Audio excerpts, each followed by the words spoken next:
అందరికీ ఎంతో టేస్టీ అయిన మటన్ ఫ్రై చూసేయండి. కొంచెం సాల్ట్ వేసుకొని మటన్ ఉడికించాలండి. తర్వాత ఆయిల్ వేసి ఫ్రై చేయండి. తర్వాత ఆనియన్స్ అండ్ పచ్చిమిర్చి వేయండి. ఆనియన్స్ కొంచెం రెడ్డిష్ కలర్ వచ్చే వరకు కొంచెం జీడిపప్పు వేయండి. జీడిపప్పు వేస్తే బాగుంటుంది, లేకపోతే స్కిప్ చేయొచ్చు, ప్రాబ్లం ఏం లేదు. నేను ఉందని వేసాను. కొంచెం అల్లం వెల్లుల్లి పేస్ట్ వేయండి. ఇది కొంచెం ఫ్రై చేయండి. అల్లం వెల్లుల్లి పేస్ట్ ఫ్రై చేస్తే బాగుంటుంది టేస్ట్. సిమ్లో పెట్టి ఫ్రై చేయండి, లేకపోతే మాడిపోతుంది.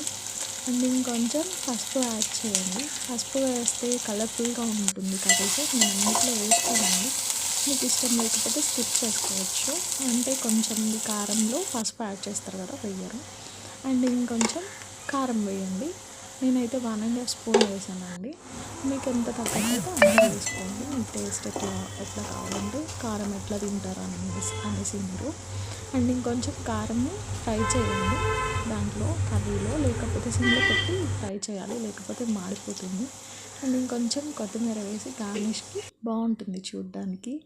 Please subscribe, share and comment. Thank you so much for watching. Thank you.